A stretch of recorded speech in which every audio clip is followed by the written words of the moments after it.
Kembali bersama pendongeng handal. Gimana nih harinya? Mau om dongengin gak? Rena, Rena.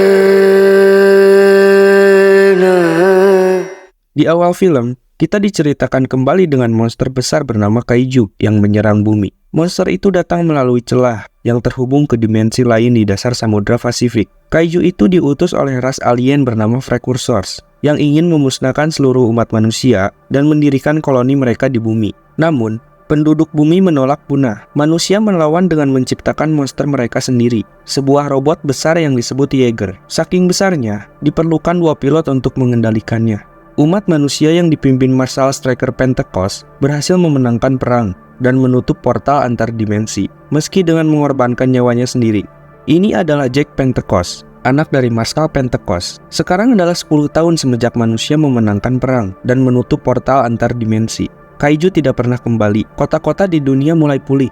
Meski beberapa kota di pesisir masih terlihat kacau, bagi sebagian orang seperti Jack, mereka lebih senang tinggal di dunia yang hancur, menikmati kehidupan di separuh rumah mewah. Di dunia bebas ini, skill mencuri sangat dibutuhkan untuk memenuhi kebutuhan, dan mereka saling bertukar benda curian sesuai keperluan. Teknologi Yeager adalah harta berharga, karena banyaknya orang gila di luar sana yang membutuhkan suku cadang untuk membuat Yeager mereka sendiri. Namun, hadiah besar artinya resiko besar. Beberapa tempat penyimpanan Yeager non-aktif dijaga ketat oleh pasukan pertahanan Pan Pasifik. Scene berpindah pada Jack bersama beberapa pencuri yang memasuki rongsokan Yeager. Dengan menggunakan alat pendeteksi, Jack meyakini kalau Yeager itu masih memiliki kapasitor plasma. Tiba-tiba, salah satu orang menodongkan senjata. Di sini dijelaskan sebelumnya Jack telah mencuri barang milik mereka dan kapasitor plasma ini untuk menggantikannya. Sesampainya di dalam, Jack menemukan kapasitor plasma yang mereka cari sudah tidak ada lagi. Mereka yang merasa tertipu kemudian memukuli Jack. Lalu Jack menjelaskan kalau ada orang lain sebelum mereka yang telah mencuri benda itu. Jack kemudian pergi mengejar si pencuri sebelumnya. Mereka yang mengira Jack melarikan diri berusaha menangkapnya kembali. Namun Jack yang terlihat lebih paham dengan seluk-beluk Yeager berhasil memancing mereka ke sebuah pintu lalu mengurungnya. Di sisi lain, terlihat si pencuri melarikan diri dan dikejar beberapa mobil polisi. Tempat berpindah di suatu gudang tua. Terlihat Jack mengikuti si pencuri hingga ke tempat ini. Lalu Jack yang sedang mengamati sekitar menemukan sebuah Yeager ilegal dengan ukuran tidak terlalu besar. Namun tiba-tiba Jack diserang si pencuri, yang ternyata hanya seorang gadis remaja. Dia bernama Amara Namani. Amara, cadet. Kemudian Jack menawarkan untuk menjual mainan itu, dengan koneksi yang dia miliki. Itu akan bernilai sangat tinggi dan mendapatkan banyak uang. Kemudian Amara mengatakan kalau Yeager yang dia beri nama Scrapper itu bukan sebuah mainan dan tidak akan dijual. Ketika mereka berdua sedang berdebat, mereka menyadari kalau tempat itu telah dikepung polisi. Kemudian Amara berlari memasuki Scrapper. Jack yang tidak punya pilihan ikut memasukinya. Sesampainya di dalam, Jack kebingungan karena hanya ada satu kendali. Kemudian Amara menjelaskan, Scrapper cukup kecil dan hanya perlu satu sistem saraf untuk mengendarainya. Lalu Amara pergi melarikan diri. Beberapa saat kemudian, mereka dihentikan Yeager dari pasukan Pan Pasifik bernama November Ayak karena mengendarai Yeager tidak terdaftar. Kemudian Scrapper mengeluarkan beberapa trik untuk meloloskan diri. Namun, usaha mereka sia-sia. Pada akhirnya, Scrapper tetap dapat dilumpuhkan. Kemudian mereka berdua pun ditahan. Di dalam sel, mereka berdua terus berdebat dan saling menyalahkan. Lalu, beberapa petugas datang dan membawa Jack. Di dalam ruangan, muncul sebuah proyeksi hologram. Itu adalah Makomori, kakak Jack itu sendiri. Di sini kita dijelaskan kalau sebelumnya Jack berkali-kali terlibat kasus kriminal dan Mako selalu membantunya keluar. Pantesan berani, backingannya Makomori. Namun, Mako mengatakan kali ini dia tidak bisa membantunya lagi. Lalu dia memberi solusi, menyuruh Jack kembali ke Moyulan untuk melatih para kadet di sana dan membawa Amara sebagai rekrutan. Jack yang tidak mempunyai pilihan, daripada di penjara, mending nurut sama kakak. Berpindah ke Moyulan, terlihat Jack dan Amara sudah sampai di sana. Kemudian Amara terkesan melihat Yeager bernama Valor Omega di depan matanya. Lalu datang Scrapper yang ternyata ikut dibawa. Beberapa saat kemudian, mereka disambut seorang ranger bernama Ned Lambert, sekaligus sahabatnya Jack. Namun terlihat hubungan mereka sedang kurang harmonis. Amara terkejut ketika Ned memanggil Jack Ranger Pentecost dan tahu kalau Jack adalah anak si Striker Pentecost. Amara kembali melihat banyak Yeager di sana, seperti Titan Redeemer, Breaker Poinik, dan Cyber Athena. Kemudian Amara bertanya, Yeager mana yang Ranger piloti? Kita pun diperlihatkan Yeager bernama Gypsy Avengers. Itu terlihat seperti Gypsy Danger versi terbaru dan lebih modern. Lalu mereka dihampiri wanita bernama Julie Reyes dari bagian teknologi. Di sini kita tahu kalau alasan Ned dan Jake selek karena mereka berdua menyukai gadis yang sama. Amara kemudian dibawa untuk dikenalkan kepada rekan kadet yang lain. Ned juga memberitahu kalau Ranger Pentecost akan melatih mereka. Di sini terlihat kadet bernama Victoria tidak menyukai Amara. Kadet lain menjelaskan kalau Victoria iri karena dia susah payah untuk berada di sini. Sedangkan Amara masuk lewat jalur orang dalam. Bentar-bentar, kayak mirip di negara. Keesokan harinya, berlangsung tes simulasi. Terlihat Jaeger Titan yang sedang melawan Kaiju. Itu adalah Amara Namani dan Kadet Sures yang gagal dalam tes ini. Setelahnya, Ned mulai memojokkan Amara dan meragukan kemampuannya. Namun, Jake membela Amara dan menganggap Ned berlebihan dengan memberi simulasi melawan Kaiju, yang bahkan hampir membunuh pilot veteran. Berpindah pada Ned yang menemui Jake, dia memintanya untuk lebih serius melatih para kadet. Namun, Jake yang tidak peduli dengan hal itu hanya ingin cepat pergi setelah para kadet lulus. Ned mengatakan itu mungkin lebih cepat karena sebentar lagi akan ada rapat besar untuk membahas teknologi drone milik perusahaan Cina bernama Shaw Industry. Itu merupakan Jaeger tanpa awak yang dikendalikan dari jauh yang mungkin akan membubarkan mereka. Kemudian Ned berkata kalau Jake seharusnya bisa lebih baik lagi. Keesokan harinya, tempat itu kedatangan tamu. Dia adalah pemilik perusahaan Shaw Industry bernama Shaw Li Wen yang disambut oleh Marskal Quan sebagai pemimpin Moyulan. Terlihat juga Dr. Newton Geisler sekarang bekerja sebagai kepala peneliti di Shaw Industry. Makomori lalu menghampiri Jake dan berkata senang melihat adiknya berada di sini. Kemudian Dr. Herman menemui teman lamanya Newton. Dia meminta Newton untuk membantu penelitiannya. Herman berencana membuat roket pendorong untuk mengirimkan Jaeger lebih cepat ke pertempuran. Newton menganggap itu mustahil karena tidak ada bahan bakar di bumi yang bisa menanggung rasio sebesar itu. Tentu saja Herman tahu, kemudian menunjukkan penelitiannya tentang darah Kaiju yang bereaksi ketika bertemu elemen langka di bumi, dan itu menghasilkan energi yang besar. Newton kemudian berkata kalau itu sia-sia. Ketika drone Shaw Industry telah disetujui, itu akan disebar ke seluruh penjuru dunia. Lalu Newton meninggalkannya. Scene berpindah pada Shaw Li Wen yang sedang melakukan presentasi di depan para petinggi. Banyak yang tidak setuju. Orang-orang di militer berkata mereka adalah pejuang, bukan pegawai kantoran. Mako mengajak Jake pergi. Mako mengungkapkan kalau dia juga tidak setuju karena teknologi drone rawan diretas. Namun, dia tidak bisa berbuat apapun karena sebagian besar Dewan mendukung program ini. Kemudian, Mako meminta Jake dan Ned membawa Gypsy Avenger untuk mengawal pertemuan Dewan. Keesokan harinya, berpindah ke Sydney, Australia, tempat berlangsungnya pertemuan Dewan Kesatuan Pertahanan Pan-Pasifik. Terlihat para demonstran, penganut aliran sesat pemuja Kaiju, berkumpul di depan gedung pertemuan. Dari jauh, datang Gypsy Avenger. Setelah mendarat, Jake mendapat gangguan dengan ingatannya dan membuat drive mereka melemah. Terlihat juga Makomori di dalam helikopter dan Nona Shaw yang sudah berada di sana. Namun tiba-tiba dari dalam laut muncul Jaeger ilegal bernama Obsidian Fury yang menyerang gedung pertemuan. Lalu Jaeger itu terlihat menargetkan helikopter Mako. Gypsy Avenger yang berada di sana mencoba menghentikan Jaeger itu. Di sini terlihat Gypsy Avenger tidak berdaya di tangan Obsidian Fury akibat masalah penyelarasan sebelumnya. Naas, salah satu misil berhasil mengenai helikopter. Gypsy Avenger berlari untuk menangkapnya, namun mereka tidak berhasil. Jake yang melihat itu kemudian keluar dari kokpit dan berlari menuju Makomori. Jake terlihat berduka. Salah satu anggota keluarganya kini telah tiada. Berpindah pada Amara Namani yang sedang berlatih agar tidak tertinggal oleh teman-teman kadet lain. Lalu Jake datang dan membantu berlatih. Simulasi drive bersama. Di dalam drive, Jake melihat ingatan Amara di mana keluarganya tewas terinjak Kaiju. Jake kemudian berusaha menyadarkan Amara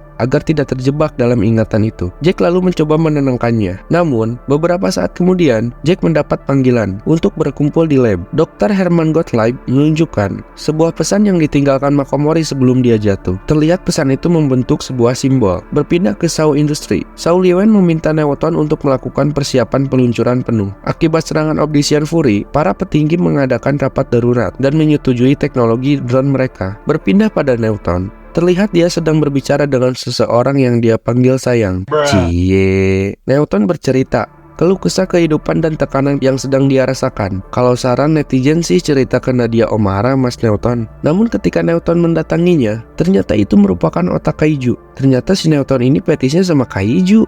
Pantesan. Lalu Newton melakukan drive dengan otak itu. Berpindah pada para kadet, terlihat Victoria mengejek Amara tentang Scrapper. Amara yang tidak terima, lalu mengatakan sesuatu dalam bahasa Rusia. Kemudian mereka terlibat perkelahian. Ranger yang melihat itu datang lalu menceramahi mereka. Dia menyampaikan kata-kata yang pernah mendiang Makomori ucapkan padanya. Siapapun kalian, apapun latar belakang kalian berada di sini. Kalian adalah keluarga. Anjas, kelas. Beberapa saat kemudian, Jule memberitahu kalau ada pertemuan darurat. Terlihat Dr. Herman Gottlieb menunjukkan sesuatu. Kalau pesan simbol yang Mako kirim merupakan sebuah peta lokasi yang bernama Severnaya Zemlya yang berada di semenanjung Siberia. Tempat itu dulunya merupakan fasilitas pembuatan inti daya Jaeger yang sekarang dinonaktifkan. Jack pun meminta izin kepada Marskal untuk membawa Gypsy Avengers memeriksa tempat itu. Sesampainya di sana, Gypsy tiba-tiba diserang oleh Obsidian Fury. Pertarungan epik pun terjadi. Ya kapan lagi kita lihat dua Jaeger adu mekanik? Sebelumnya kan lawan Kaiju. Berbeda dengan sebelumnya, pertempuran kali ini cukup berimbang. Gypsy Avenger yang tertekan kemudian melarikan diri. Namun itu hanya trik dan berhasil mengecoh Obsidian Fury.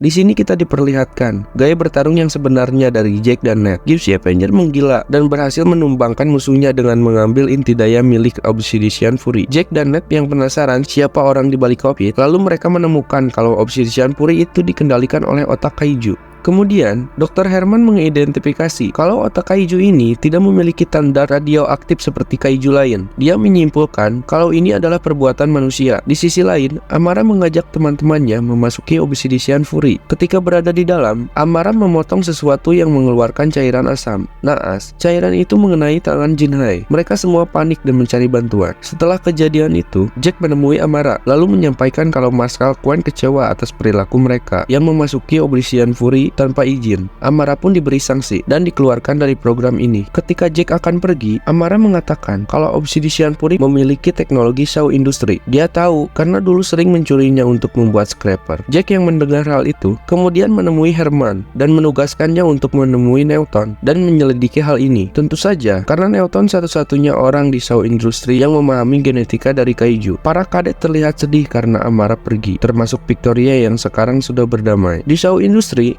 Newton telah menyelesaikan persiapan peluncuran drone. Namun, beberapa saat kemudian, sistem hilang kendali dan mengalami malfungsi. Terlihat drone itu diambil alih oleh Kaiju dan berubah bentuk. Dua drone yang menuju Moyulan langsung menyerang tempat itu. Amara yang berada di luar sekarang dalam bahaya. Kedua drone itu sangat tangguh dan berhasil menghancurkan Valor Omega dan menjatuhkan Titan Redeemer. Berpindah pada Herman yang sudah berada di Shaw Industry, dia meminta Newton untuk menghentikan drone-drone yang menggila. Ketika mereka sudah sampai di ruang kontrol, bukannya menonaktifkan sistem, Newton malah mengaktifkan peluncuran drone di seluruh dunia. Newton kemudian berkata akan memusnahkan seluruh manusia. Dia sudah merencanakannya selama 10 tahun. Herman menyadari kalau temannya telah dikendalikan oleh prekursor semenjak melakukan drive pertama kali. Terlihat beberapa drone di dunia berkumpul dan menciptakan portal antar dimensi, lalu memanggil Kaiju dari dunia mereka. Salah satu drone yang menyerang Moyulan berhasil menembakkan misil ke ruang komando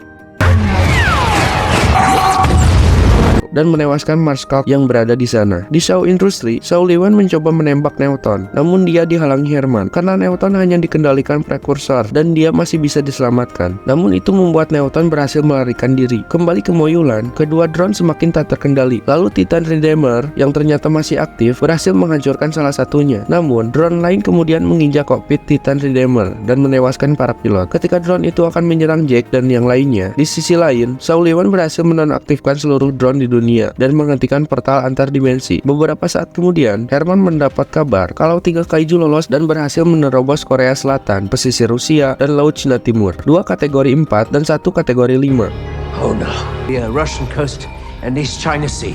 Kemudian Jack, Jule, dan Ned mereka menyadari kalau hanya tersisa Gypsy Avengers. Semua Jaeger yang terlibat dalam insiden mengalami kerusakan dan menewaskan para pilot. Lalu Jack menghampiri Amara dan memintanya kembali untuk membantu Jule memperbaiki Jaeger. Beberapa saat kemudian, ratusan pesawat Shaw Industry sampai di Moyulan. Mereka akan membantu memperbaiki Jaeger yang rusak. Lalu mereka melakukan rapat darurat dan menganalisa kalau pergerakan ketiga Kaiju itu bergerak menuju Gunung Fuji, Jepang. Herman menyadari motif Kaiju ke Gunung Fuji bumi karena terdapat banyak elemen langka bumi di sana. Jika kaiju meledakkan dirinya ke dalam kawah, darah kaiju akan bereaksi dengan elemen langka bumi dan menyebabkan rangkaian bencana yang memicu cincin api di sekitar Pasifik. Miliaran gas beracun akan menutup atmosfer, melenyapkan semua bentuk kehidupan, sehingga bumi bisa ditinggali prekursor. Kemudian Ned menanyakan kesiapan roket pendorong buatan Herman. Herman mengatakan itu belum diuji coba, namun karena keadaan sekarang, dia akan berusaha. Keesokan harinya, mereka bekerja sama memperbaiki Jaeger yang rusak.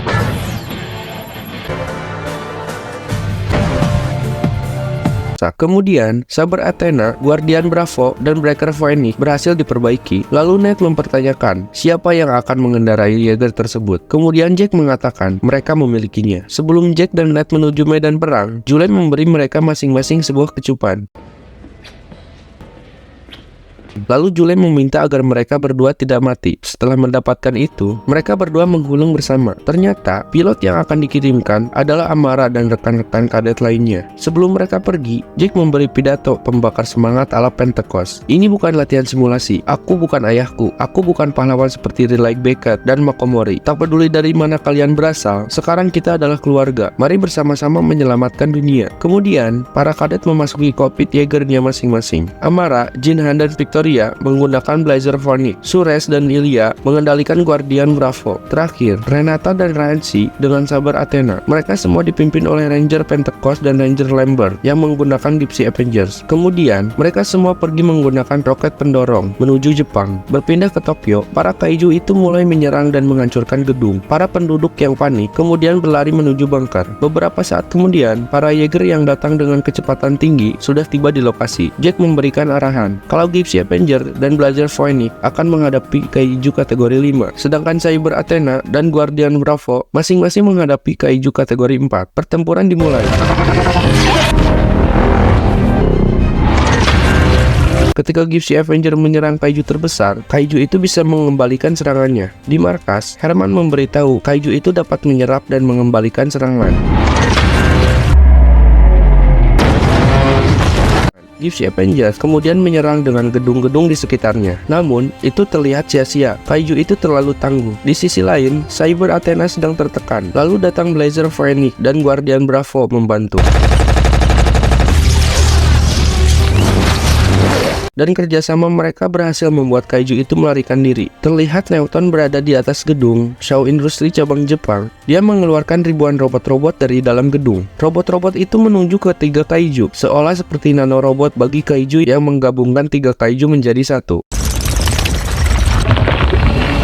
Itu adalah kaiju terbesar sepanjang sejarah. Itu berubah menjadi Mega Kaiju maksudnya. Kemudian Jack memberi perintah untuk mengeluarkan semua senjata yang mereka punya dan menyerang Mega Kaiju bersama. Serangan balasan dari Mega Kaiju sangat kuat. Itu berhasil menjatuhkan 3 Jaeger sekaligus. Guardian Bravo yang masih bertahan maju untuk menyerang sendirian. Jack memberi perintah untuk mundur. Namun, kedua bocah labil itu mengabaikan perintah Jack. Alhasil, Guardian Bravo dilemparkan, kemudian hancur. Ilya pun berhasil selamat, namun Suresh tamat. Dari markas, Herman memberi informasi kalau Mega Kaiju memiliki 3 otak. Jack lalu menyuruh untuk menyerang. Gypsy Avenger mengaktifkan teknologi Fury yang diberi Shao Liwen. Itu adalah pedang seperti Obsidian Fury yang kemudian berhasil menghancurkan 1 otak Mega Kaiju. Kemudian diikuti Cyber Athena yang menghancurkan otak kedua. Namun naas, Cyber Athena tertusuk. Blazer Phoenix melawan, namun malah tertangkap dan dicabik-cabik. Untungnya, para pilot sempat menggunakan kapsul. Gypsy Avenger yang masih tersisa mencoba melawan kembali, namun Gypsy langsung dibanting. Akibatnya Ned tidak mampu bertarung lagi. Lalu Mega Kaiju pergi menuju Gunung Fuji. Kemudian Amara berlari melompat memasuki kokpit Gypsy. Ned yang terluka keluar menggunakan kapsul penyelamat. Lalu, mereka berdua melakukan drive dan Gypsy Avenger kembali bangkit. Namun, masalahnya, jarak mereka dengan kaiju terlalu jauh. Jack mempunyai rencana untuk menerbangkan Gypsy Avenger ke atmosfer. Namun, lokasi pendorong yang tersisa cukup jauh. Tiba-tiba, datang bantuan. Itu adalah Scraper yang dimodifikasi menjadi drone dan dikendalikan Shao Liwen. Scraper kemudian mengambil pendorong dan memasangnya di tangan Gypsy Avenger. Mereka kemudian meluncur dengan Scraper yang masih tersangkut. Dari atmosfer, Gypsy menggunakan sinar plasma untuk merubah orbit tepat pada kaiju. Ketika mereka akan menghantam kaiju, tiba-tiba kapsul yang tersisa tidak berfungsi. Namun datang Scraper yang terbawa sebelumnya dan menyelamatkan mereka tepat waktu. Ledakan besar bergema. Mereka semua berhasil menyelamatkan dunia. Terlihat Scraper berhasil terhindar dari dampak ledakan. Jack dan Amara pun selamat. Di tempat lain, Ned berhasil menemukan Newton dan menangkapnya. Film pun diakhiri dengan Frekursos yang berada dalam tubuh Newton. Dia berkata, "Kami tidak akan pernah berhenti dan akan datang kembali menyerang bumi." Kemudian datang Jack dan berkata, "Beritahu mereka, tidak usah repot-repot datang, karena selanjutnya kami yang akan mendatangi kalian." Hal yang dapat kita pelajari dari film ini, ketika kamu telah berusaha namun masih menjadi beban keluarga, jangan pernah putus asa. Sehingga ketika kamu bertemu dengan orang yang kamu suka, meski dengan derajat yang berbeda, kamu tetap bisa percaya diri. Meski melihat story doi makan spaghetti, sedangkan kamu masih makan Indomie pakai nasi.